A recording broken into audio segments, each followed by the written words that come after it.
Hello नमस्कार दोस्तों, मैं जितेंद्र। दोस्तों स्वागत है हमारे वीडियो सीरीज में। जो हमारा जो थ्योरी ऑफ ऑटोमेटा में जो टॉपिक चल रहा था डीएफए के अंदर हमने starting pattern, ending pattern and सब स्ट्रिंग पे हमने कुछ प्रॉब्लम को सॉल्व किया और अच्छे से समझा। तो आज की जो वीडियो में एक नया पैटर्न है। आज हम एक नए पैटर्न पे काम करेंगे और क्वेश्चन को भी समझेंगे पैटर्न क्या है। चलिए दोस्तों स्टार्ट करते हैं, पहले क्वेश्चन समझते हैं। क्या क्वेश्चन है? क्वेश्चन है design a minimal DFA over alphabet A, B such that every string accepted must start and ends such string A। मतलब हमें एक ऐसी मशीन बनानी है जो स्टार्टिंग A से हो और एंडिंग A से हो, वो सारे स्ट्रिंग क्या करे? एक्सेप्ट करे। क्वेश्चन समझ में आया? एक ऐसी मशीन बनानी है जो स्टार्टिंग ए से हो और एंडिंग भी ए से हो, वो सारे स्ट्रिंग क्या हो? एक्सेप्ट करे। चलिए लेट्स स्टार्ट करते हैं। तो सबसे पहला स्टेप हमारा क्या था? हम लैंग्वेज क्या करते थे? टैबुलेट करते थे। चलिए तो लैंग्वेज हमारा क्या हो? स्टार्टिंग ए से हो, यही था क्वेश्चन। स्टार्टिंग ए से और एंडिंग ए से, तो ए स्टार्ट बीच में कुछ भी हो सकता है, ए भी हो सकता है। स्टार्टिंग ए एंडिंग ए, बीच में बी भी हो सकता है। फिर इसके बाद स्टार्टिंग ए बीच में ए बी भी हो सकता है। फिर इसी तरह से starting A ending A B भी हो सकता है। इसी तरह से बहुत सारे स्ट्रिंग जनरेट हो सकते हैं यहाँ पे। तो आप चाहे जितना चाहे वहां पे इतने सारे लिख सकते हैं, ठीक है। और क्या यहाँ आपके माइंड में कुछ आ रहा है? क्या ए हो सकता है यहाँ पे? हाँ, ए भी पॉसिबल है यहाँ पे, क्योंकि ए भी ए से स्टार्ट हो रहा है और एंडिंग भी ए से स्टार्ट हो रहा है, तो ए भी यहाँ पे पॉसिबल है। तो फिर हम इसके बाद क्या करते हैं? इसके बाद हम करते हैं सबसे सेकेंड स्टेप। हमारा ये पहला स्टेप हो गया। सेकेंड स्टेप क्या है? स्मॉलेस्ट स्ट्रिंग को हम सेलेक्ट करते हैं। स्मॉलेस्ट स्ट्रिंग को हम जब एक्सेप्ट करते हैं तो फिर सेलेक्ट करते हैं। इसके बाद हम इसी को लेकर हम मशीन डिजाइन करते हैं। चलिए मशीन डिजाइन करते हैं। क्यू नॉट पे हमने ए दिया और Q1 मिला और वो एक्सेप्ट हो गया। एक्सेप्ट होने का हम क्या करते हैं? यहाँ पे फाइनल स्टेट बना देते हैं। हम ए यहाँ पे स्टेट क्यों चेंज कर रहे हैं आपको पता है, कैसे पर मेमोरी नहीं होती, इसलिए हम स्टेट चेंज करके याद करते हैं। तो क्या ये कंप्लीट है? नहीं, ये फिर नहीं कंप्लीट, क्योंकि हमें हर इनपुट के लिए बताना होगा। यहाँ पे क्यू नॉट पे भी और Q1 पे भी हर स्टेट के लिए हमें बताना होगा। तो फॉर एग्जाम्पल चलिए हम क्यू नॉट पे हम चेक करते हैं। फॉर ए तो आया, हम क्यू पे सपोज जब बी आ गया तो स्टार्ट में तब क्या होगा? हमने स्टार्टिंग पैटर्न पे आपको ये बताया था। स्टार्टिंग पैटर्न में क्या होता है? Dead state. फॉर एग्जाम्पल तो बी स्टार्टिंग पे आ गया, फिर जो फिर भी आ रहा, फिर भी आ रहा, तो तब क्या करोगे? अब जैसे ही भी आ रहा है अब यहाँ पे डेड स्टेट लगा दो।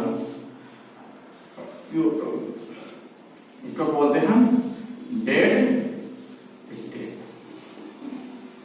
ये बी आने पे, ठीक है। इसके बाद यहाँ पे हमें पता central A B. Dead state का क्या काम है? जो वहां पे जाने के बाद फिर वो वापस रिटर्न नहीं है, ठीक है। जहां इसके बाद कुछ भी आता रहे, ए आता रहा या बी आता रहे, वहीं पे टर्मिनेट हो जाएगा, ठीक।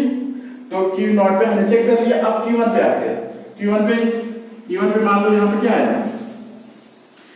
ए लेने पे हम Q1 पे पहुंचे, फिर ए आ जाए, फिर इसके बाद ए आ जाए, कोई फर्क पड़ा? क्योंकि स्टार्टिंग में भी ए है और एंडिंग भी ए है, कोई फर्क नहीं पड़ा। इसके बाद जितने ए आते रहे, तो स्टार्टिंग में फिर एंडिंग में आ रहा है ना, तो यहाँ पे हम एक सेल्फ लगाते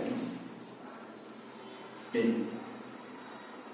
अब बी के लिए चेक करते। सपोज जाए ए आया Q1 अब बी आ जाए तब क्या होगा? फिर इसके बाद बी आ जाए तब क्या होगा? फिर बी आ जाए तब क्या होगा? तो उसके लिए हमें क्या कर रहे हैं? यहाँ पे हम टेम्परेरी स्टेट बना रहे हैं। यहाँ पे Q3, यहाँ पे बी ले रहे हैं। इसके बाद जहां जितनी बार बी आएगा इस टाइप का स्ट्रिंग आएगा, वो क्या करेगा? रिजेक्ट कर देगा। हमने टेम्परेरी यहाँ पे हमने टेम्परेरी बना लिया, टेम्परेरी स्टेट। एक हमने यहाँ पे टेम्परेरी स्टेट बना लिया। वो क्या करेगा? इस टाइप का आएगा तो वो सारे चीज क्या रिजेक्ट कर देगा, ठीक है। तो सपोज लास्ट में फिर ए आ गया, लास्ट में जैसी ए एंडिंग भी स्टार्टिंग एंडिंग है तो स्टार्टिंग, तो वो क्या करेगा यहां से पूरा वो फाइनल स्टेटमेंट को एक्सेप्ट कर लेगा। ये समझ में आया? किसी के माइंड में क्वेश्चन ये आया कि सर यहाँ पे Q1 देने पे आप टेम्परेरी स्टेट, बी देने पे आप Q3 पे जा रहे हैं, टेम्परेरी स्टेट दे रहे हैं, ऐसा नहीं सर यहाँ पे ऐसे दे दो, यहाँ पे एक बी वापस Q0 पे चले जाओ। उस माइंड में तो आता ही होगा क्वेश्चन कि बी आ जाएगा वापस आ जाए। हम यहाँ पे ऐसा इसलिए नहीं कर रहे हैं कि वापस क्यों ले रहे हैं, क्योंकि जहां से डेड स्टेट होता है तो हम वहां पे रिटर्न नहीं जाते, पहली बात तो ठीक है, वहां पे हम रिटर्न नहीं जाते। दूसरा रीजन ये है कि फॉर एग्जाम्पल ए आया, फिर उसके बाद बी आया, फिर बी आया, फिर उसके बाद ए आया, तब क्या होगा? ए आया, फिर बी आया, फिर बी आया, यहाँ डेड स्टेट पे चला गया, फिर ए आया, वो क्या होगा? ये तो एक्सेप्ट है ना, एंड स्टार्टिंग भी एंडिंग भी ए से हो रहा है, ये तो एक्सेप्ट होना चाहिए, लेकिन वो क्या कर रहा है, वो डेड स्टेट पे भेज दे रहा है। इसी वजह से हम यहाँ पे रिटर्न नहीं जा रहे हैं। ठीक है, आया समझ में? क्या ये डीएफए कंप्लीट है? हाँ यस, ये डीएफए एमडीएफए कंप्लीट है। इसके बाद हमने आपको 5 टपल्स बताए थे, आपको और अच्छा लिखना है एग्जाम में, तो वो 5 टपल्स आप लिख लो यहाँ पे, Q1, Q0, Q1 and Q2 and Q3।